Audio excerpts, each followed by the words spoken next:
Good morning, good afternoon, and good evening, everybody. Thank you for tuning into another Supatease video. For the first time, we're going to start talking about the viability and strengths of the healers in PvP. And right now, PvP is being severed into two main competitive camps. It's being separated into Arena and Battlegrounds, and the healer balance between these two have a massive disparity. So if you're looking to focus on one avenue of this content, you may want to tilt towards certain healers than others. If you're looking for both, you may want to consider one that's a little bit more transferable between them. So I think it's really important that you listen to the commentary of each of these rankings, because I am trying to take into account both of those massive aspects, depending on whether or not you want to focus or you want to displace and do both of them at the same time.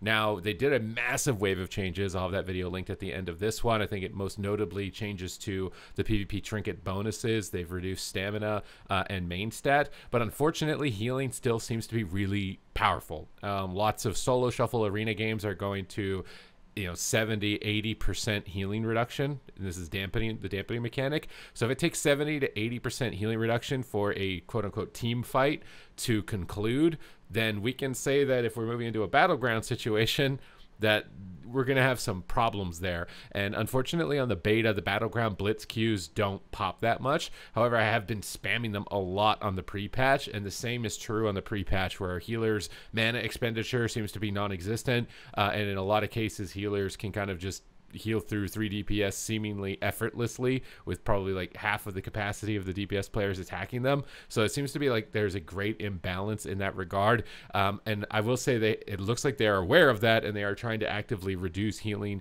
as a whole, self-healing for DPS, and looking at the trinket bonuses as we've seen in the most recent change. But we haven't seen that it really have significant impact yet. I think it's also a bit unfortunate that they also just like buffed all the healers on the classes specifically at the same time as nerfing the PvP bonus. So there's likely going to need to be some PvP modifiers in that regard. So we're taking this off of how it currently is at the moment. Now, Discipline Priest healer in general, this is one where you're going to make a big decision whether you want to focus on Arena or Battlegrounds, because Discipline Priest in Solo Shuffle and Arena right now feels very good. I think one of the main factors for that is that it does a lot of damage, and it has damage reduction cooldowns, unlike Holy Priest, which relies on healing amping effects. So in dampening, the cooldowns of Discipline Priest still feel powerful, and having high damage at high points of dampening is very important in order to secure the conclusion of a match. So from my observations of the best healers in the game right now, like Lone Tar in Europe, Discipline Priest seem to be putting up quite a significant fight in solo queue arenas. However, my experience in pre-patch Battlegrounds is that you are a slow-moving turtle that does not get to decide their fate if there is a death knight in the game. They will put you in timeout, detention, and you will never go anywhere. I saw a hero Discipline Priest trying to carry the flag the other day, and he couldn't even make it across the map. If the Death Knight wanted them to not cross the map, they would not cross the map. You do not pass go, do not collect $200. You have no movement in Battlegrounds. So for me, the biggest thing for Priest to become more viable in battleground situations is that they need to introduce some type of PvP talent that gives them mobility, because they just have absolutely none. They are just stuck in the mud. It's like you can fade feather, doesn't matter, you're snared again and gripped into a corner. Right now, mobility is absolutely killing it. So if you're picking a Priest spec, I think it's, especially if you want to play towards the top end of Battlegrounds, which apparently, at least at the moment, don't seem to have spec-specific rewards, which I think is a really big blunder, because certain specs are going to absolutely outperform other specs, and they're going to accumulate all of the spots for titles and rewards at the end of the season. I think they definitely 100% have to introduce spec-specific rewards like Solo Shuffle Arena. Priest is going to struggle. So if you're a Battleground Blitz player, Disc is probably better than Holy still for battleground situations. If you're doing Arena, though, it's really good. So for me, I'm putting it on A tier. It's just so good in Arena at the moment, but again, in battleground, it's why it's important to listen to the commentary. Preservation Evoker, this guy is just really overtuned. Like, I can just almost immediately and easily put this up into S tier.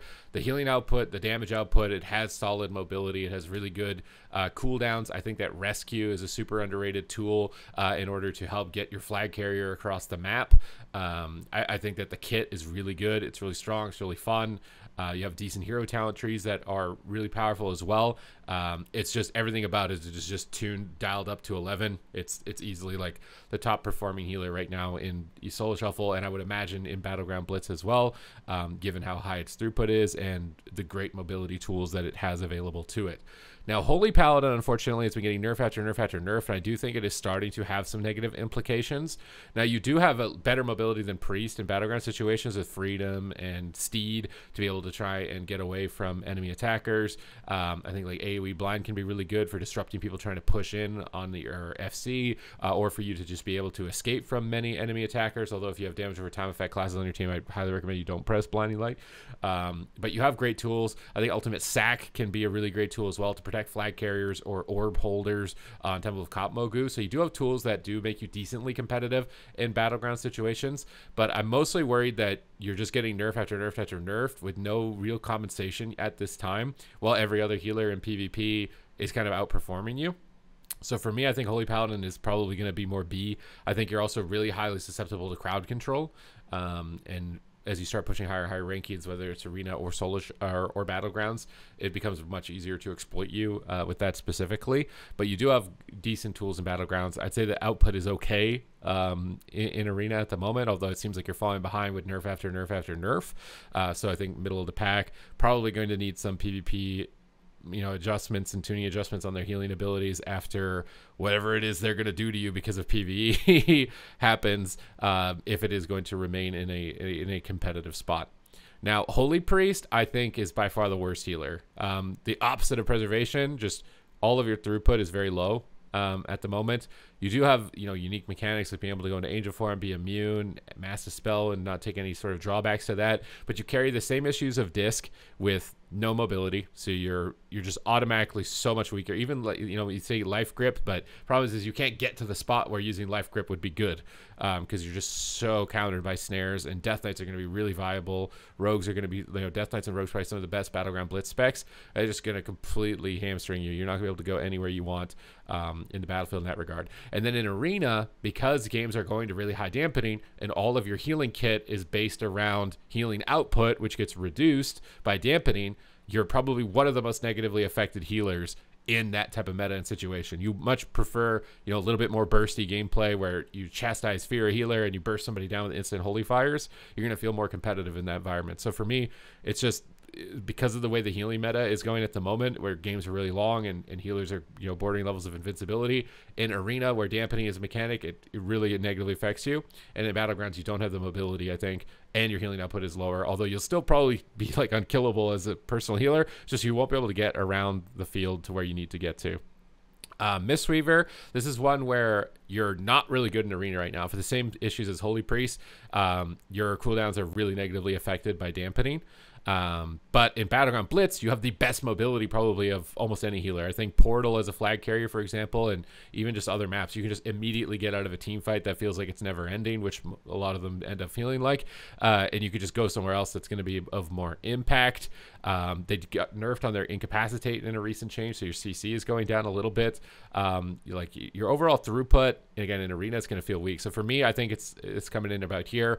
Again, Battleground Blitz, it's probably going to be a lot higher than this. But in arena, it's really low. So it's why it's really good to listen to why I'm saying what I'm saying about the specs, because that's the main thing. I think if they can make the games end a little bit faster, be a little bit bursty, a little bit less immortality, then they'll start succeeding in arena. And they'll probably jump up really high because they're so good in battlegrounds.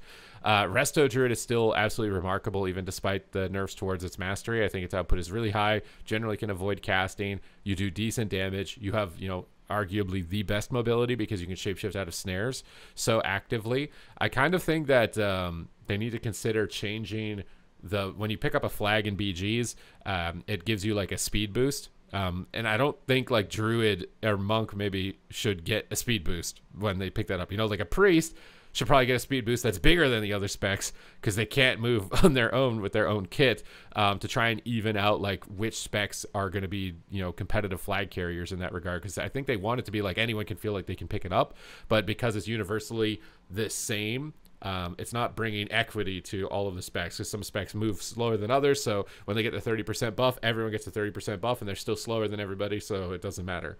They're still the worse off flag carrier.